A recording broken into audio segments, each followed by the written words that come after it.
હર હર મહાદેવ. ઓમ નમઃ શિવાય. પવિત્ર શ્રાવણ માસ આવી રહ્યો છે. પવિત્ર શ્રાવણ માસમાં શિવ મહાપૂજા અનુષ્ઠાન સુરત શહેરના આંગણે શિવોત્સવ 2024નું સુંદર મજાનું આયોજન કરવામાં આવ્યું છે. પ્રેરક એવા ભાગવતાચાર્ય પૂજ્ય શ્રી હર્ષદ દાદા જય દ્વારકાધીશના સાનિધ્યમાં, ગુરુજીના સાનિધ્યમાં ઘણા વર્ષો પછી 72 વર્ષો પછી આ શિવ મહાપૂજાનો આ શ્રાવણ માસમાં મહિમા બતાવ્યો છે. અનેક પ્રકારના યોગો બતાવ્યા છે.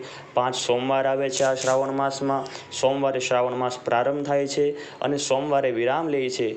તો આ શ્રાવણ માસમાં શિવ પૂજાનો વિશેષ મહિમા બતાવ્યો છે. તો વાલા ભક્તો, સૌ સાથે મળી ભગવાન મહાદેવની પૂજા કરીએ, અર્ચના કરીએ, શિવ આરાધના કરીએ. આ શ્રાવણ માસ શિવ પૂજા અનુષ્ઠાન શિવોત્સવ 2024માં આપ સૌને ભાવભર્યું આમંત્રણ છે.